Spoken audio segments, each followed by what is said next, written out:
Good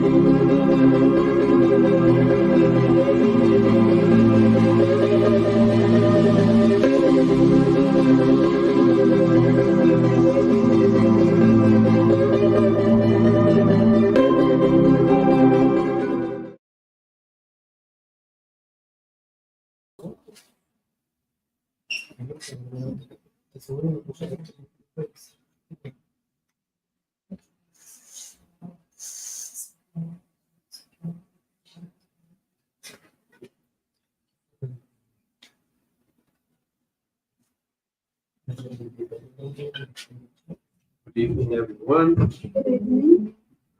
We're back once again, second Monday of the month. Tonight, we're going to have our meeting in English, and we would have Lucas here tonight, but he had a minor surgery to speak without the tube. On the day of the surgery, it's not like the best thing to do. So he asked me to come here tonight, and I'm here. I'm glad I'm here, and hopefully he'll be here. But tonight we have a special night as well, because our dear friend Simone talked to us for the first time in English, and she's going to read a message for us and make some comments on the book Our Daily Bread. The message is number 166, and she'll be here shortly to do so. But before that, let's do our initial prayer, and then nobody got hurt. So let's do our prayer, and we will invite Simone here. So if you want to close your eyes so that we can communicate deeper within ourselves, with our Creator, with God, our Father, our Mother, we would like to invite him and her to be here with us today. Although we know that you are always with us, we sometimes forget that you are so polite that you don't come if we don't invite you. So tonight we would like to invite God, the one that created us, the one that gives, and will give us life, for us to grow and to enjoy, for us to learn how to love while we pay attention to your love, dear Lord. So may your presence be felt here tonight, in the words, in the eyes, in the hugs, in the words, in the presence of all of us that are here tonight to learn about the teachings that can help us on our path towards happiness. So may your presence here tonight be a presence of love and of reason to our minds and our hearts. So, as I said, let's invite Simone for her to say a few words for us. Good evening, everybody. I'm very happy to be here tonight to share a message from this book, Our Daily Bread by Spiritism, psychographed by Francisco Xavier. And the message is the number 166, like Mackenzie had said before. And it's called The Cure of Hatred. And it goes like this. If your enemy is hungry, feed him. If he's thirsty, give him something to drink. In doing this, you will heap burning coals on his head. And Emmanuel comes to help us understand, because this passage was said by Paul, and you can find it in Romans chapter 12, verse 20. But in studying this message, I also found out that it's in the Old Testament, in Proverbs 25, verses 21 and 22. And who said that passage was Solomon, about 700 years before Jesus came to the earth. And it just boggles the mind to understand that it took us almost 3,000 years to start to understand this passage. Have you ever heard this passage before? Because I haven't. Do you understand what means will heap burning coals on his head? It's like the coal that you make your barbecue.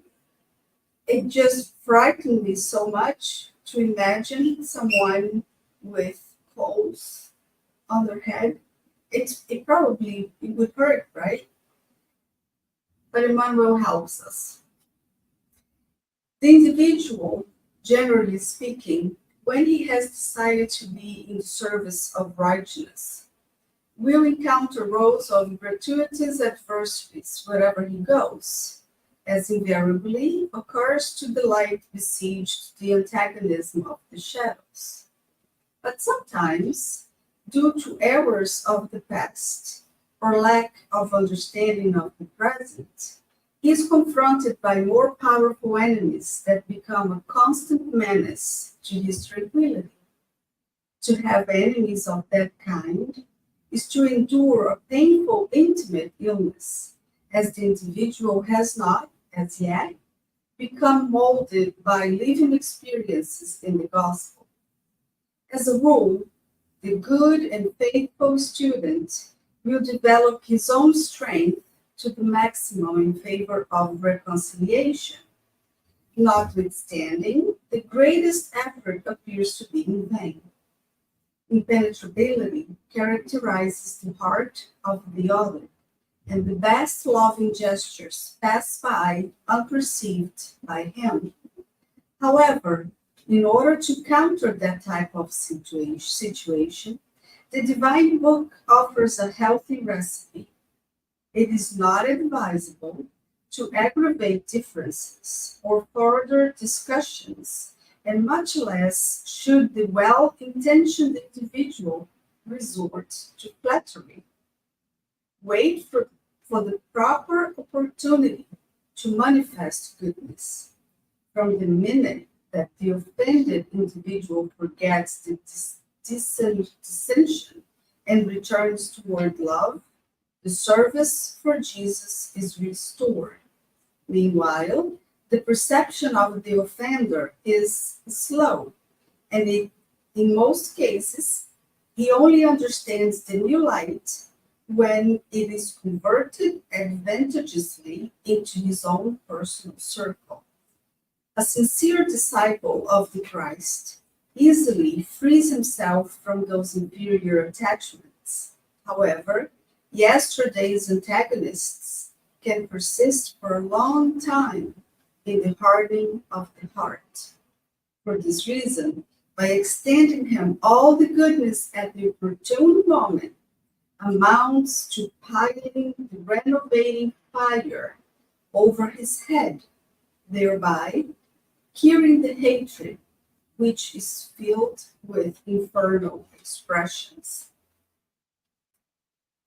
So I suggest we start thinking about two people that in the past, they have had trouble with each other. They have problems. And let's say that with many incarnations together to try to solve the problems, one has awakened and the other still hasn't. So that's basically what he's saying, that the one that is awakened, and because he is awakened, he will encounter turbulence during his path, because we know that not very good spirits don't want us to advance. They want to see us fail. But he also he mainly here talks about the ones that have been fighting for a long time. One is awakened, the other one is still asleep when it comes to Jesus' messages and love. So he's basically giving us, they are giving us a recipe, like it says here, a healthy recipe to destroy this hatred. When I first read the passage, like I said, it scared me a little bit, but I knew it was a metaphor, and I had to dig deeper to stop being so scared, because it sounded like God wanted to punish someone. It suggests that you don't fight.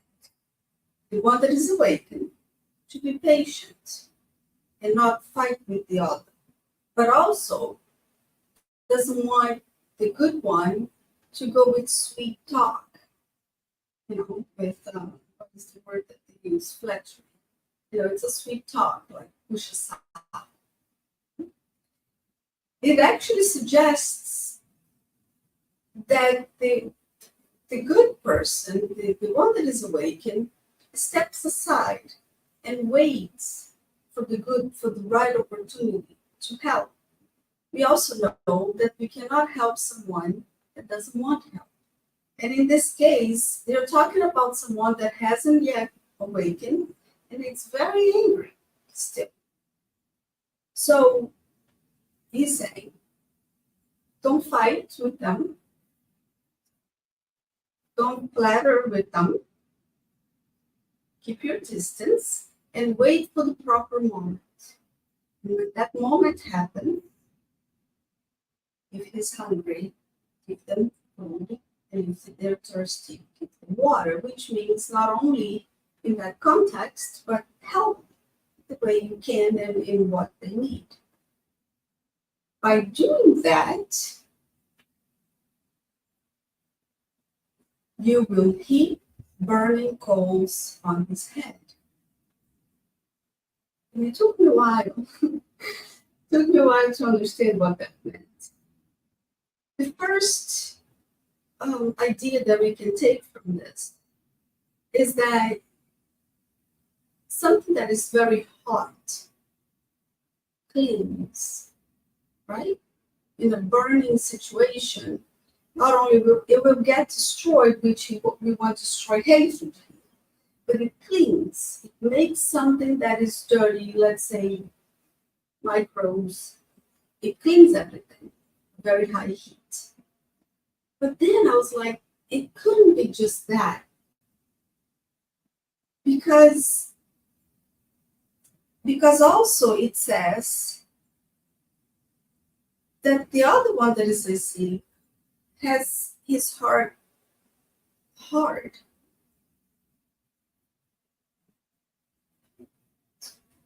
So I thought, when someone that doesn't like you wants to fight you and you are good to them, what do you think would be a natural reaction as feeling-wise? Perhaps a little embarrassment, a little shame, even a little hatred at first. What does that do in our physical body when we have those feelings? Our face and our head burns, doesn't it? So in doing that, you will heap burning coals on his head, which means that, and it says it's a slow process. So someone that's still asleep is very proud, probably, thinking that he's better than everybody else. And if he has a problem with somebody, and that person does good to him, it's going to cause frustration, embarrassment, shame, even anger, right? But if you are at the opportune moment when that person actually needs help, and you have the opportunity to help, and every time you can, you do it, slowly that burning coal will dissolve that hatred. This is actually beautiful. It took all that fear that I got at first away, thankfully, because I actually got scared. I was like, oh my God, I don't want anything burning my head. But so this is, the beautiful words of Emmanuel, of Solomon, of Paul, of the messengers of Christ, always reminding us for us to keep loving, being patient, being humble, and taking our time to help when we can, when it's the proper moment. Because not everybody wants to be helped. So we have to be careful when helping, even when we think people need help, but do they want our help? Right? So that's what I had to say, and I hope it was helpful to make you understand this beautiful passage. And now Mackenzie will come back and keep the work of the night. Thank you.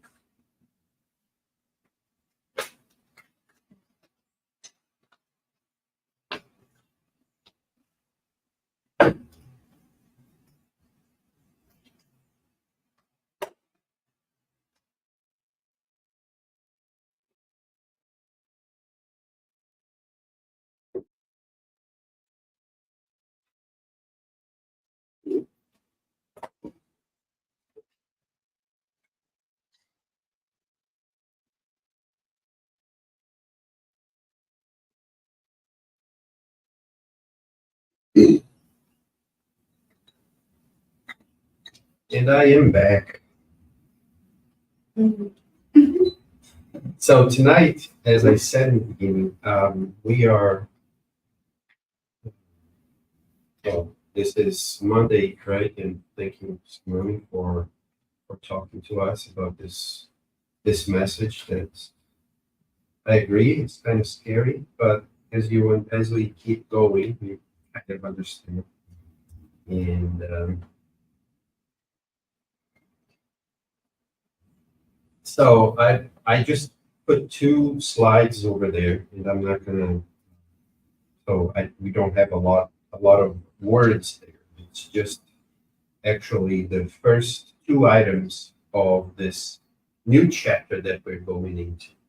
So we just last month we came and we finished chapter number 13, which was do not let your left hand know what your right hand is doing. That's chapter 13 of the Gospel according to Spiritism. And we finished it last month with item number 19, when we talked about a little bit about if we should do only um, do good to those people who we like, who share the opinions of us, or not. So since we transmit and we put online all these talks in English, so we can always go back and watch if we want to. So it was item number 20. And today we change chapters in the Gospel according to Spiritism. And we are going into chapter 14. Oh, I wrote chapter 4 there, but it's actually the Gospel according to Spiritism, chapter 14, and items 1 to 4. The chapter is entitled Honor Your Father and Mother. That's what the chapter is titled. And the title that Kardec gave to these initial items of this chapter is what we see there, at least in this translation here of the Gospel according to Spiritism, is Filial Devotion. Filial is connected to being a son or a daughter. So it's a devotion that we should have to our parents, that the children should have towards their parents. And we're going to talk a little bit about this tonight.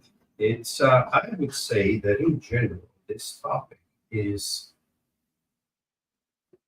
kind of understandable And I don't think there's, to a certain degree, that's not a lot of controversy around it. That we should all honor our father and our mother, which is the title of the chapter. So we're gonna, talk a little bit about it, but I want to go through it before we go into detail. I just want to show this. This is the only slide that we have tonight, and know that the letters are not that big, but this is items 1 and 2 of this chapter. So item number 1 is this one, and item number 2 is this one. And then we have what Kardec will talk about.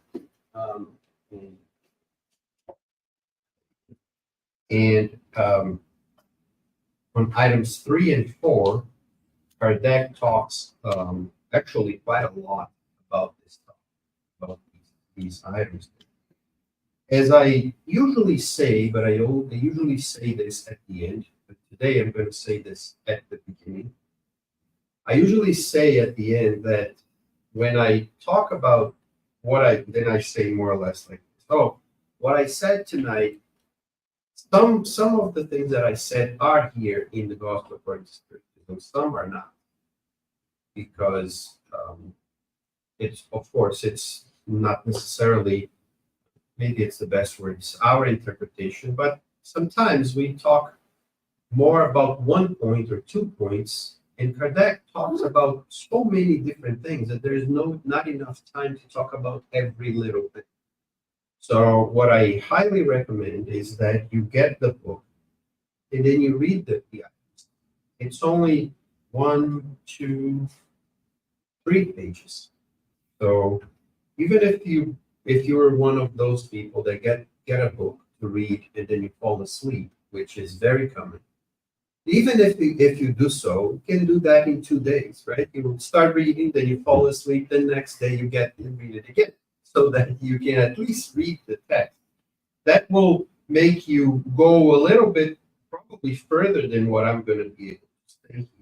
And you'll be able to understand a little more. And even if you have questions, we're here to talk about it and to try to get into either an agreement or a disagreement, which is not bad per se. We can always discuss and talk about it. So what I'm going to do is, before going into the topic necessarily, I want to go over this text that's here, this first part.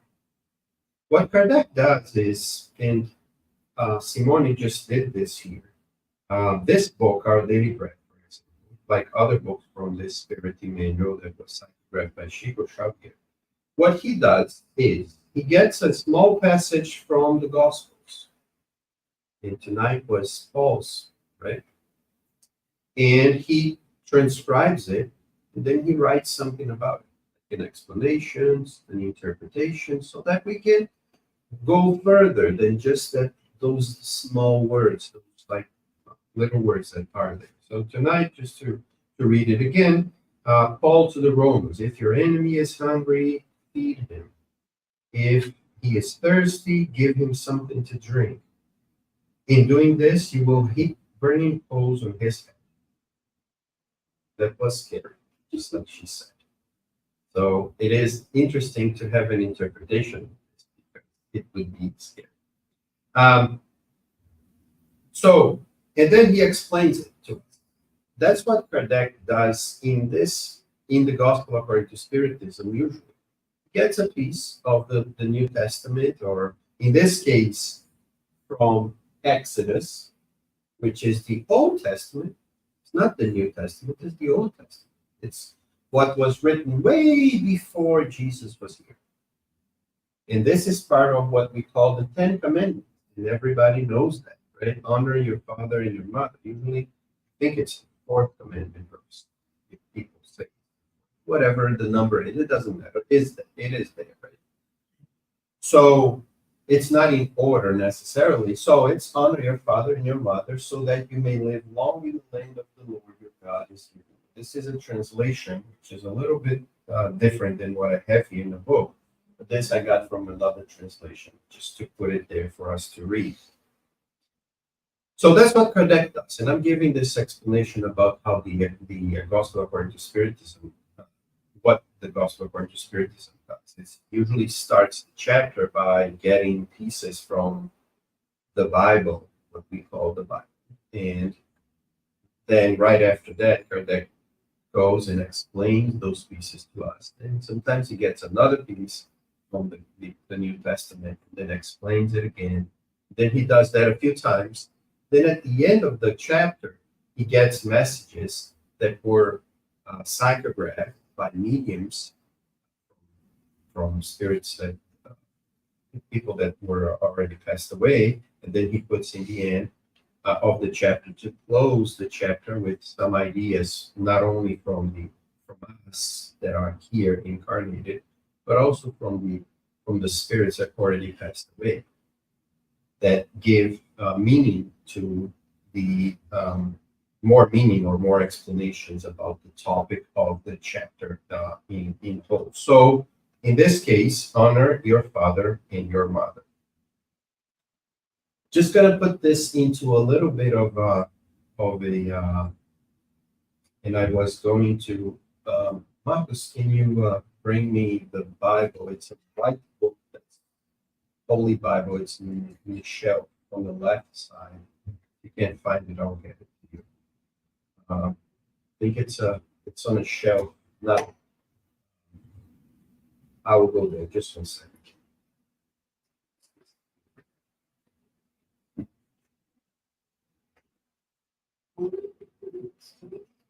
Put on the spot. Put him on the spot. So I was gonna bring it and I forgot. So I'm gonna get. So this is Luke 18, chapter 18, and item 20. Right? Item 20. So right here. I just wanted to get the title of what the Bible calls it. The Bible calls this specific version of the Bible, which is the New International Version of the Bible, the translation. Says the rich ruler. So comes this guy to Jesus. So this guy comes to Jesus and says, good teacher,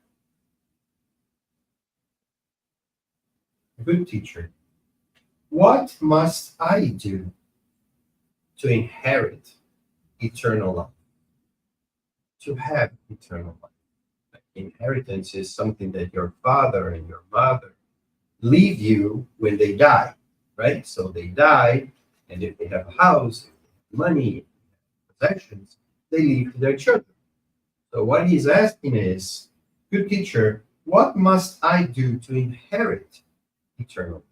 But he comes to Jesus and asks him that. First thing that Jesus said, why do you call me good?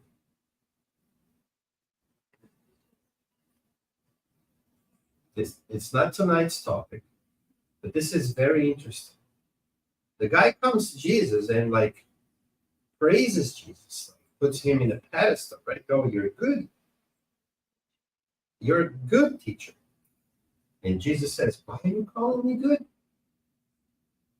That's already like a teaching right there for us to pay attention to that. Not going to talk about much, otherwise we'll not focus on that. So he says, and then he says, Jesus continues and he says, no one is good except God alone. So he puts the goodness to God. So he's already saying that he's not good, but okay. You know the commandments. He continues talking to the person. You know the commandments. And we just said, right, the 10 commandments that Moses got he went up to Mount Sinai and then got the commandments and came down, all that story. which we just said that honor your father and your mother is one of the commandments. So he says, you know the commandments. And then it's right there. You know the commandments. I'm reading from there. You can see it right there. Do not commit adultery. Do not murder. Do not steal. Do not give false testimony. Honor your father and your mother. So that's Jesus' answer. Guy comes to him and says, what do I need to do to inherit life eternal, to inherit the world, to really receive the biggest blessing of all, which is to say, live forever or whatever it is. Jesus, first of all, reprehends him with that question, or why do you call me good? And then he continues the teaching. Says all that. The guy says, all these, I've been doing these since I was a boy. So he does that since he was a boy. So it's like, it's nothing. That's nothing. I already do this. And I don't commit adultery. I don't murder. I don't steal. I don't give false testimony. I honor your father and your mother. And he just forgot that he called Jesus good. And Jesus said, why are you calling me good? So it's like a false testimony in some sort of. But he just said, no, I do this since I was a kid. When I look at this, I always think, okay, Jesus is talking to me. But then he says, when Jesus heard this, he said to him, you still lack one thing. There's one thing that you're, because, well, I know that you do all this. Jesus is giving him a chance, right? So just to see what he does. Sell everything that you have and give to the poor, and you will have treasure in heaven. Then come, follow me.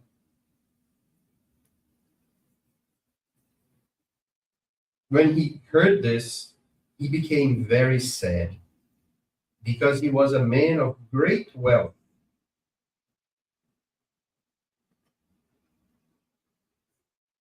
But he did all that already, so why do I need to sell it?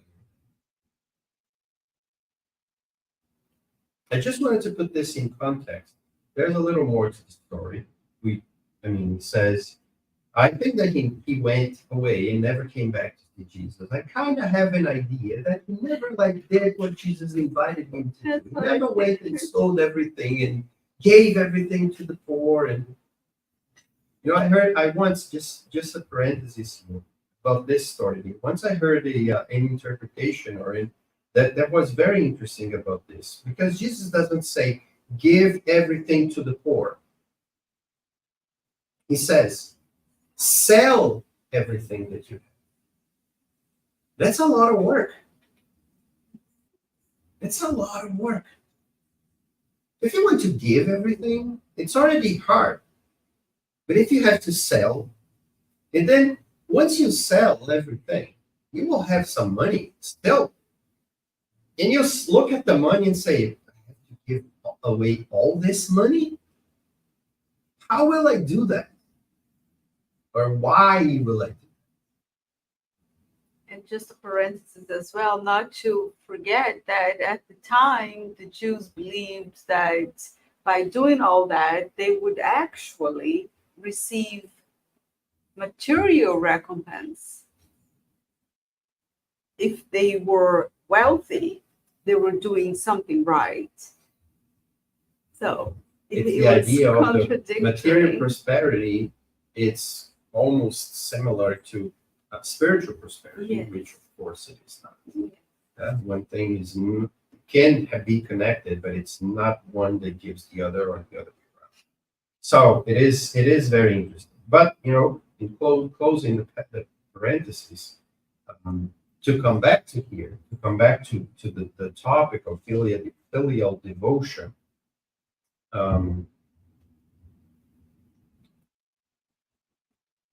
when he says that,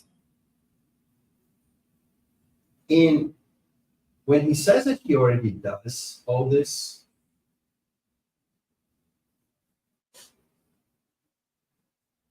in this part right here at the end, which is interesting that in Luke, that's how it ends.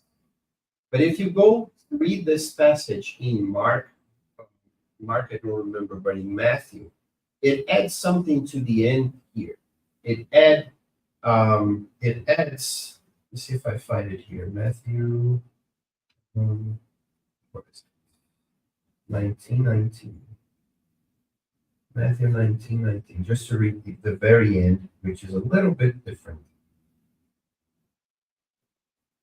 Oh, and love your neighbor as yourself, which makes it even harder. So it's, you don't give false testimony, honor your father and your mother, and love yourself as you love your neighbor. So Jesus adds one more thing, or at least Matthew recorded it, he said something. Makes it even harder. And the guy said, "No, this I do it. I did it all the time. I already love myself. I already love the others. I love everybody. And I do everything here." But apparently, he loved his possessions more than he loved his parents or whatever it is. And so, but let's go back here to honor your father and your mother. What I find interesting here is that Jesus puts this into a list, and that's why I separated the things here, so that we can clearly see the items. Not that, to me at least, one is better or more important than the other. This is just the sequence of what Jesus said. But he lists stuff that we should not do, and then stuff that we should do. You shall not commit adultery. So it's mentions adultery and saying, don't do that. He mentions murdering and says, don't do that. He mentions stealing and says, don't do that. He says false testimony and says, don't do that. Then he says, father and mother, do that. It is, to me, it is a contrast between these things. These are in a certain way, these are in a different category. And this is not Jesus saying, he is just listing what the law says. But he's adding his weight into it. He's adding his power into it, his strength, his teaching of being a master into it. So he's saying, I agree with this. This is what I am saying as well. If he doesn't agree with it, he will not mention it.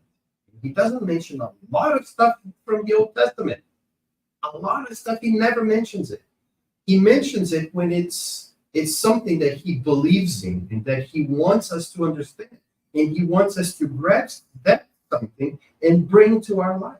That's why when he says that I did not come to break the law or to make the law invaluable. No, I came here to make the law something even bigger, to strengthen the law and the prophets, to fulfill it. What is that law? It's not everything. It's what is important in what was written. It's what is important for the universe. It's what is important for the world. So in this case, specifically, he grabs And to me, that is very important. He grabs, in this specific case here, he grabs 5 things. He grabs 5 commandments. Doesn't grab all of them, but he grabs 5 commandments. 4 of them, he's telling the guy, don't do that.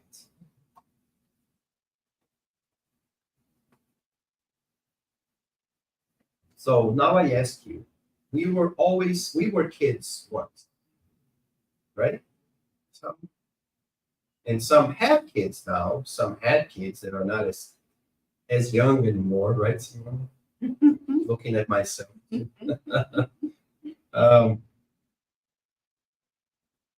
When a son of ours or daughter of ours comes to us and they say something to us, or they ask something, being parents, having lived through childhood, having lived through adolescence, having been a young adult, having lived such a long life, some longer than others, but having lived a long life, we have what we call experience.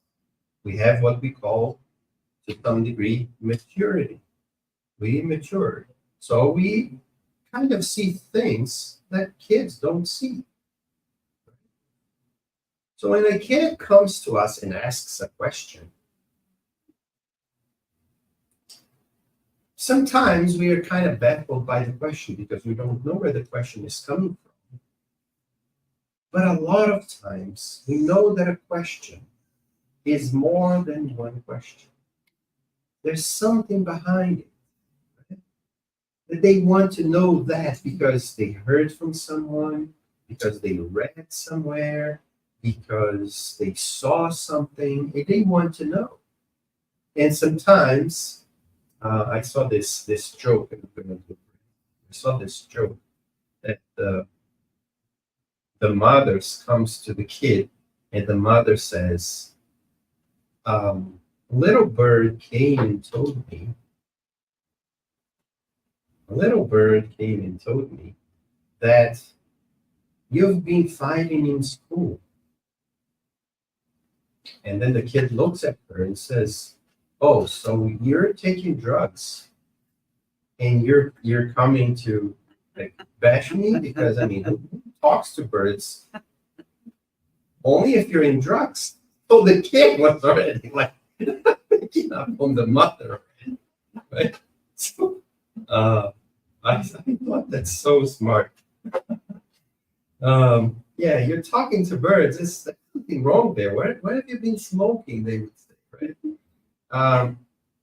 But that's kids, right? Right there. So we know that they know a lot, but they don't know everything. So when they come ask something, if we are experienced, we can tell why they're asking. What is their intention? Why they want to do that? There's another one, father with son, says, Dad, I want to. No, he said he comes one day, and then his father's been noticing that he's like being acting kind of weird in a certain way, and all of a sudden his hair is longer, like he's not like taking a shower, he's like using more and more like weird clothing and wearing sandals. And his father comes to him and says, what are you doing? He says, oh no, I you talk so much about Jesus that I started looking and paying attention to Jesus. That's how he used to do it all the time. So he just was relaxed. He didn't care about a lot of these things. And his father said, that's true. So that's fine. So his father doesn't like it, but what is he going to do? I mean, his father is a little beyond that. Then one day comes, and his son comes and says, oh, Dad, I want to go out with my friends, and I want to ride. Yeah, go ahead, you can go. No, but I mean, it's kind of far away. I need to go. So, didn't you buy your donkey yet? Or you can walk. You can walk. That's how Jesus used to get to places. So you want something, but you don't want the other. So it's that kind of idea that when a parent looks at his son or his daughter, he knows that there's something behind it. So he used an excuse of having the long hair and being relaxed as a way of escaping taking showers, dressing up, or, taking care of himself. Just a little bit like me, right? With long beards and I saw your look at the end.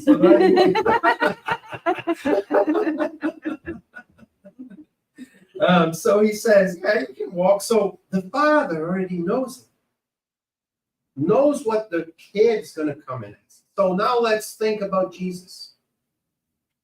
Jesus is a person that, we call him the governor of the earth. Other religions say that he is God and all that stuff. But let's remove all this. Remove this idea that he is this extra powerful being. But he is a master. He is a master. It doesn't matter if he came from another planet, let's remove all this. He is a master. What does that mean? That means that he has experience. If he is a master, it's because he knows what he's talking about. He knows the law. He knows everything. And he looks at people and he sees people in a different way. Just like when we get to an old person, and the person will look at us and we will kind of, some old people, not everybody, but some old people, they will look at us and we start talking to them, and they have a certain way of saying things that they kind of know that we need. There are some people that are like that they kind of know that we need that kind of thing because of the way we are talking, because of the way we are presenting ourselves. And then they have this, if we have this sixth sense with our kids, can you imagine Jesus, how it was with other people? He always knew what was coming. So comes this guy that's rich, and he knows it, and they say here, so he knows it because let's think that Jesus didn't live in Peabody.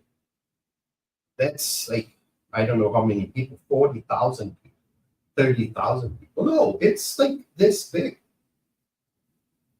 So it's like one of those things. Everybody knows everybody. It's like a small town in Brazil, right? Or here. Everybody knows everybody. So he knows the guy. It's not like as if he doesn't know the guy. So he knows that the guy is rich. The guy is coming to him. First thing that comes out of his mouth is good master. This guy, what is that? If it were me like I would be like, what does this guy do? He wants something. He doesn't he's not just giving me this like good, oh, Mackenzie, you're so pretty. It's like, I know what you want. Yeah, I'll give you my glasses so you no. So Jesus knows what he wants. Whatever he wants, Jesus knows what he wants. Here's what he answers. These are the commandments. And why didn't he say the other ones? Every time we are writing something, we are saying something, we leave something behind and we say something, right? If we have a limited time, we will say some stuff and we will not be able to say other stuff. So we choose, if we are prepared enough, we choose the right thing to say. And we don't say, oh, I wish I could have said that. That's for us that are not prepared. But people that are prepared, they know what they're going to say. So if you're preparing, if you're going to school and you're going to teach something, you know what you're going to teach that day, and you're going to leave some stuff behind. And that was on purpose. I'm not going to talk about this because this will open up too much stuff, and I don't have enough time. So I'll leave it for later. I'll talk about this later. But I have to say this. This is very important. So Jesus chose these 5 to say to his son, because he's a kid, just like us. And he invites the person to not do a lot of those things. Don't do those things. So maybe the guy was doing those things. And what was he not doing? Loving the neighbor. Honor your father and your mother, loving Oh. yourself, and loving the neighbor. So probably the guy was doing the other way around. So Jesus is telling the guy, hey, look, you have a family. You should take care of it. Because that is very important. And that is one of the keys for what you want.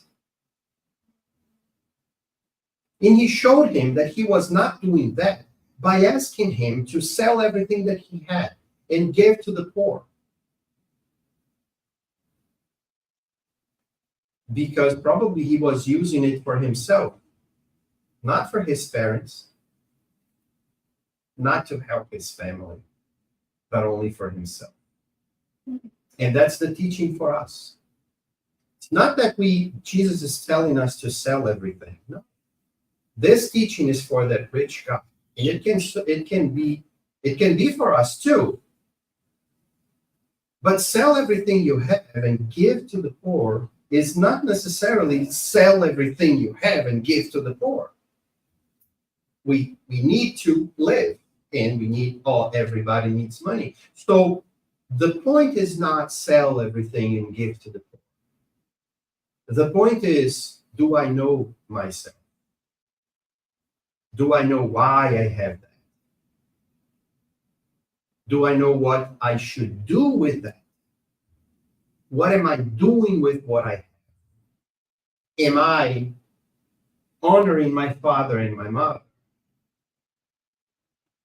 Or those are just robots that brought me to here? Or those are just the stork that brought the baby and delivered?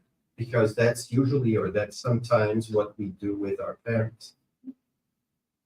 This chapter it's not a very long chapter.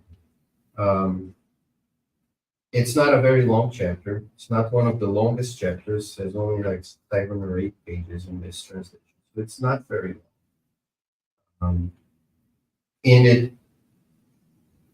But it shows us the importance of, at least to a certain degree, not being, and that's why I see why Kardec put this chapter after what we just read. Because he talks about not being grateful, being ungrateful, because we sometimes forget what we got, what we received, from whom we received, what we were given, that despite sometimes, maybe too many times, but sometimes at least, we not having good parents, but if it were not for them, I would not be here. So if we remove everything else, they were terrible, but they gave us the most precious gift that we always got, our life. It was those 2 people that gave us life. It doesn't matter if they were terrible parents. It matters. I'm not saying that that doesn't have consequences. It does have consequences. Of course it does. So to some degree, that's why when I think about this teaching, I think that Jesus, or not Jesus necessarily, he repeats it, so he agrees with it, but he doesn't use the word love in that sense. I think that he doesn't use the word love your parents in that sense, because he kind of knows that, first of all, and that will be a question here in this chapter later on, who is my mother and who are my brothers and sisters? He asks this. And sometimes my parents are not the ones that gave me life, gave me the life, this physical life. My parents are other people. So when he says honor, and of course that honor is, I don't know, it kind of high and close, but it's not love. Otherwise, it would be a synonym, and it's not. It's not the same thing. But honoring is that idea of I have to look at them, whoever it is, and say, they are important, period. They are important. And I should do something to show that they are important. And this is what one of our tasks as being kids, as being sons and daughters is.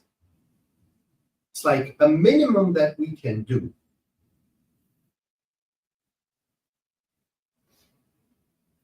Jesus is that kind of, Jesus' teachings is, to me, it's that kind of, he gives us that kind of teaching that doesn't allow us to stay at the same level. He, we just saw, like yesterday, the first part of the Olympics finished, right? The regular Olympics. Now we're gonna have the Paralympics right after. So the first part finished. And what do they want when they go there? They want to overcome their limits because they want to be on top of the podium for whatever reason. And it doesn't matter the sport.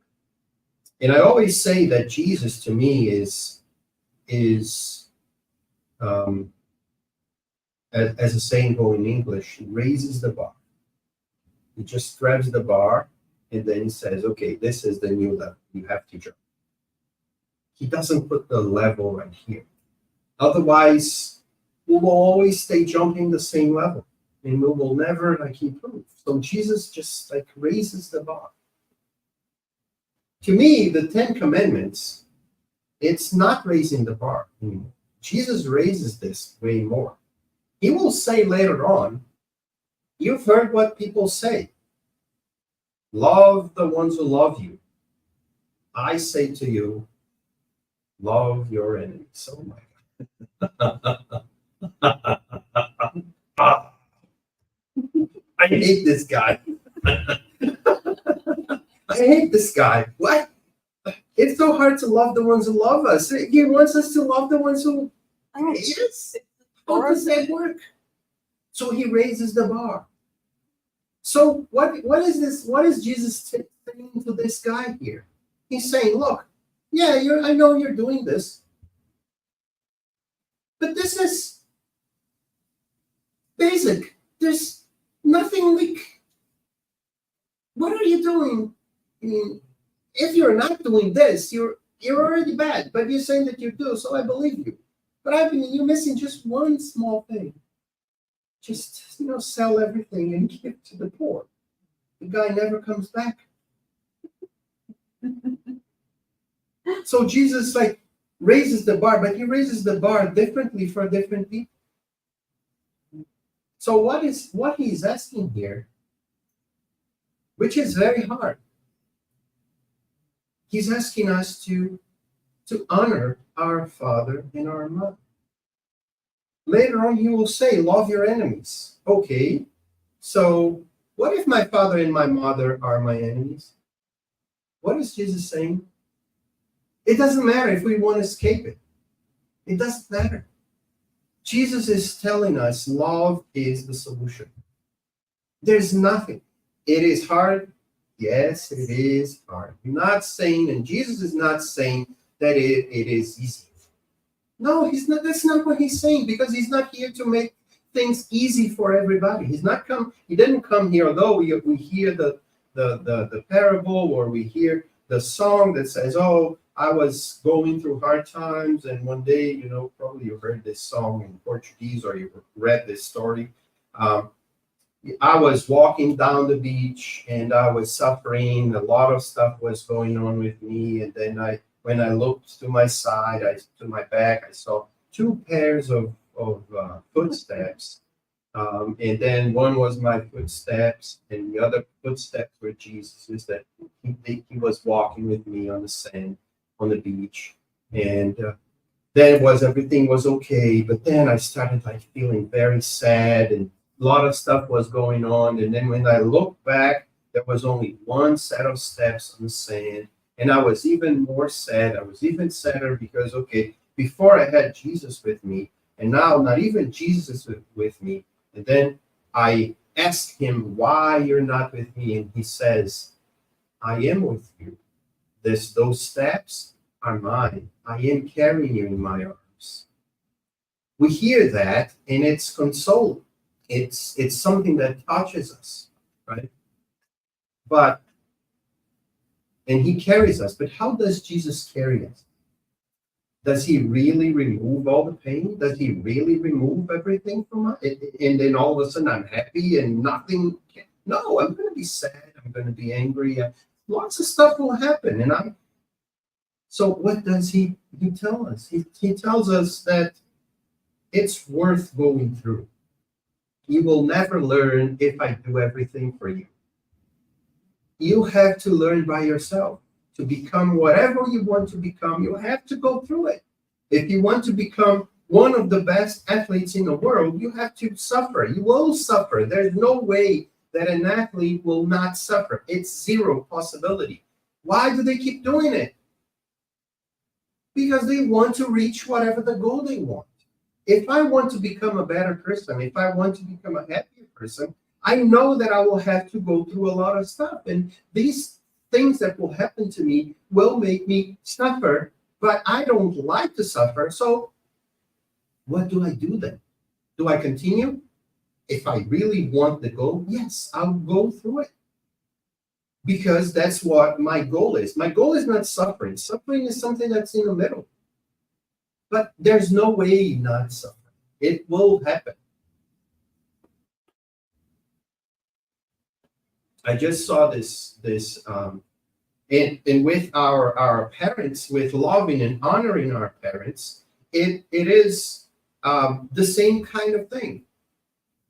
We are happier, where it's kind of easier if we are a big family to a certain degree, because a lot of the brothers and sisters can kind of chip in and then help a little more than one person.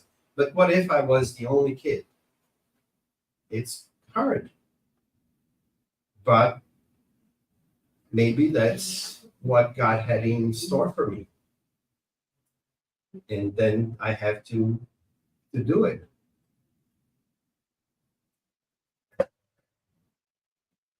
We can put problems into this in so many different ways.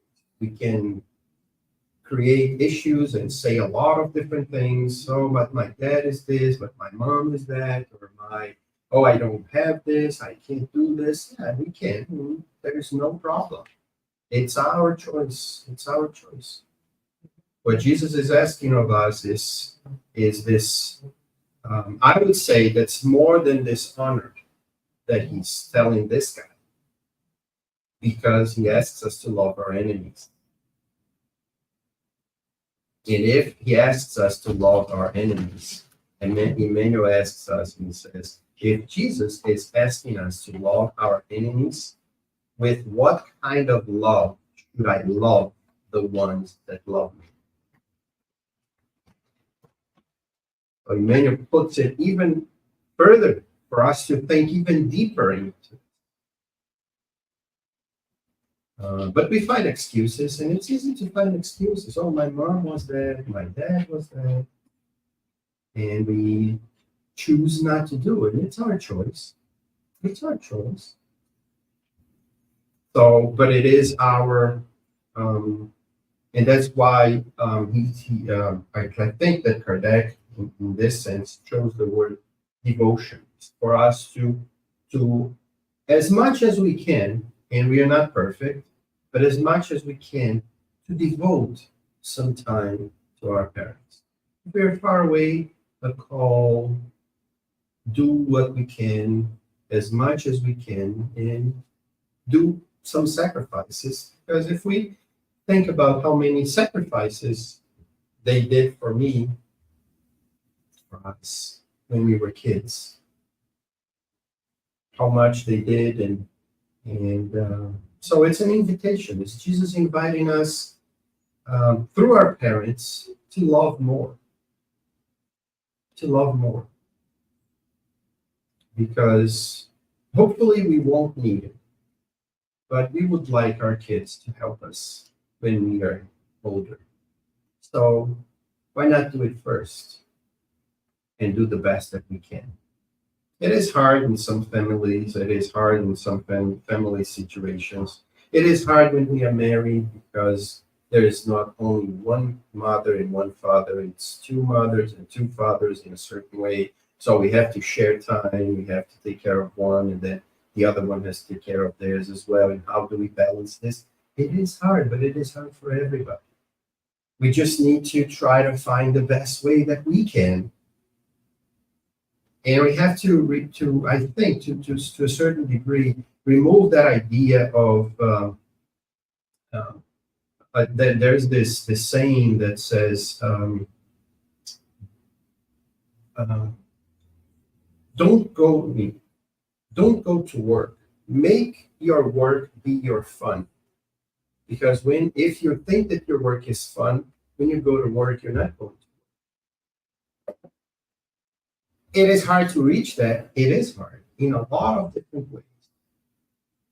So I guess that this is my way of saying it, my way of saying that if we're finding it hard to do something, we have to try to look at that something with different eyes. Fake it until you make it. That's a good saying. Fake it till you make it. It's to make that thing be as pleasurable as possible so that we will look at it one day and say, yeah, it was not that.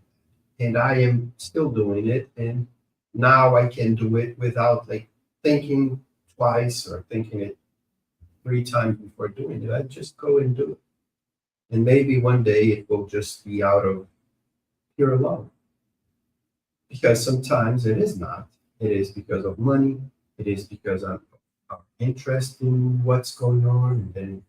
But then all of a sudden, if I really start finding a meaning in that, all of a sudden things become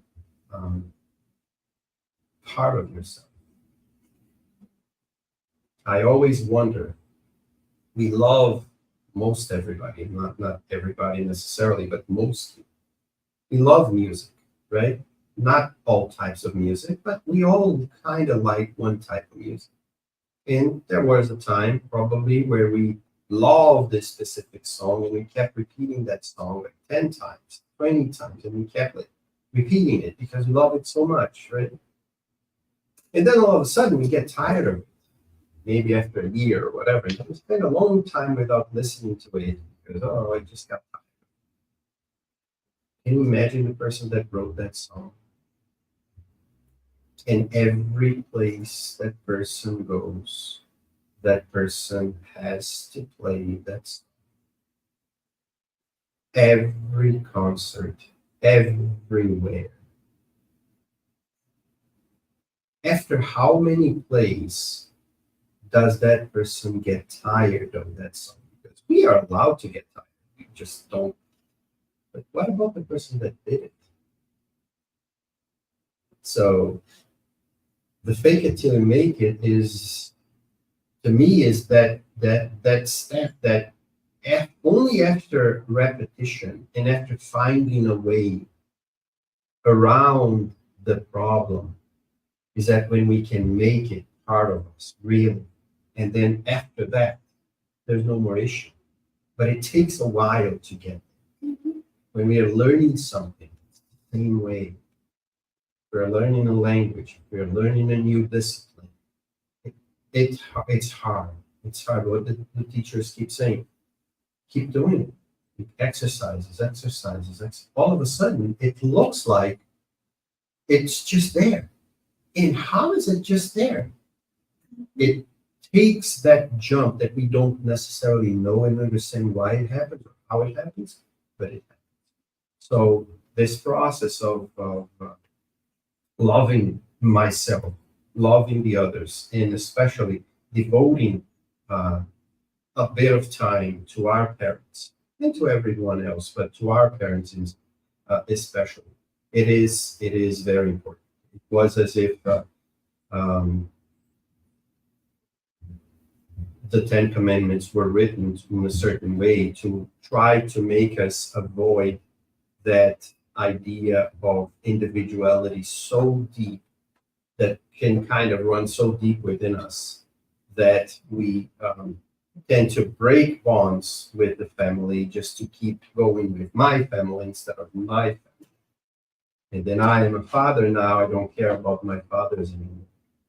You probably know, and I'm going to finish with this, you probably all know we're all Brazilians here, but it's about an American sitcom. I can't really know the name of the sitcom in Portuguese, in English. And if you want to know, please let me know. It's called Família Dinossauro, or Dinosaur Family. I don't know the name in English of that series. I never watched it in English, but there's this. They are dinosaurs, right? So Jesus was not born when the dinosaurs are. So it's way before Jesus, right? Of course, everybody knows I'm joking, but it was way before Jesus, right? So the dinosaur family, right?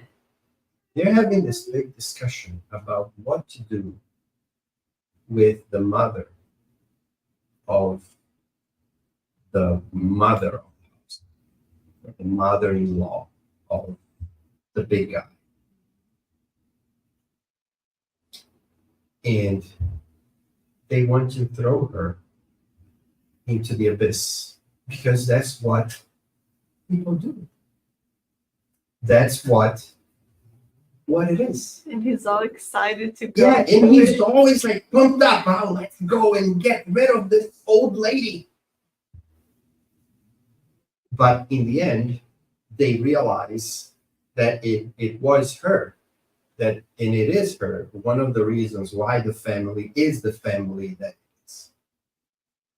And I wonder if that's not one of the reasons why we have the honor your father and your, for us to remember that our mothers, our fathers, their mothers, their fathers, our forefathers, they are very important to who we are.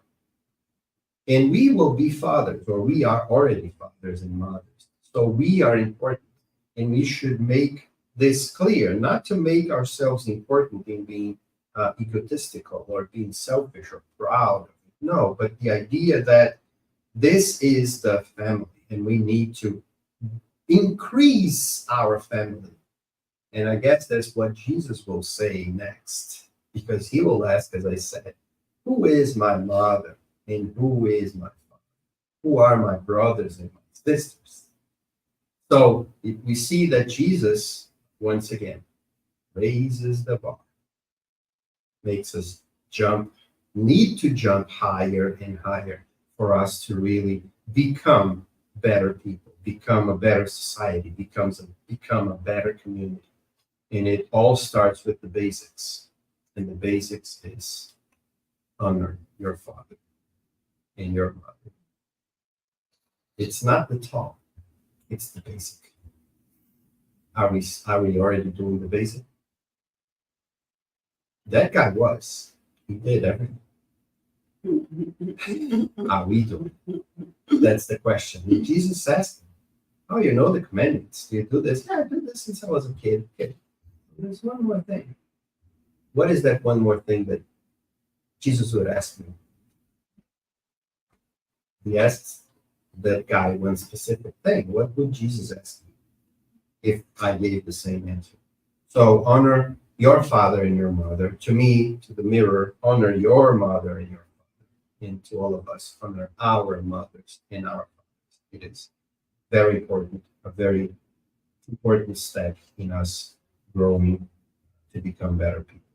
So with this, I'm going to say that my time is up. I spoke too much already. Yeah, thank you for being here, for coming once again. I want to point to everybody about, since we're doing this in English, next month it's getting closer and closer. It's a little bit more than a month now, but we all see the poster right here in front for the ones who are here, who are on the internet. I'm not going to be able to show it there, but in September 21st, it's a Saturday, from 9 a.m. to 6 p.m., there will be the 18th United States Spiritism Symposium.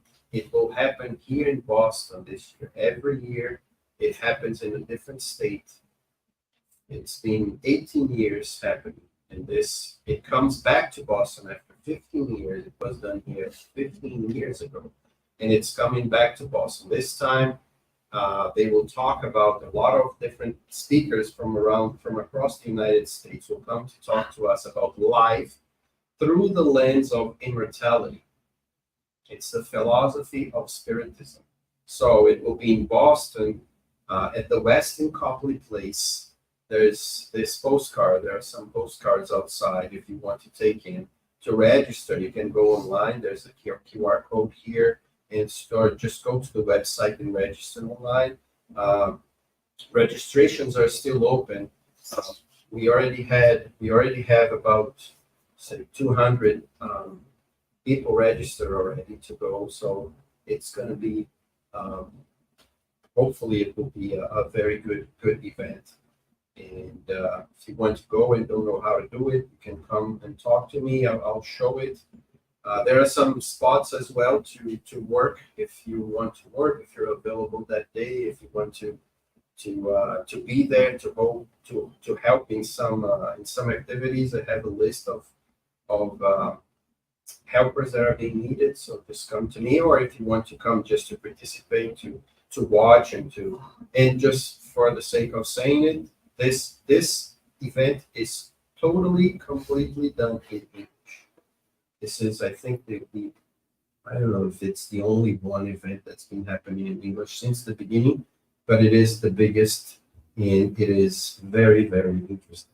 People are coming from different places. People from California, New York, New Jersey, Connecticut, all around the United States. There are people coming from Texas, so people come from different places to help us understand the topic and also to help with the event as well. And with this, let's do our final prayer so that we can finish and I can stop talking. So as we said during the beginning of the meeting, and we invited God to be here with us, once again, we'd like to thank God for being with us, being our mother, being our father, for being there with us, and in hopes that what we did tonight, what we do with our lives, how we behave, how we build relationships, and how we do with our day-to-day actions be in honor of you.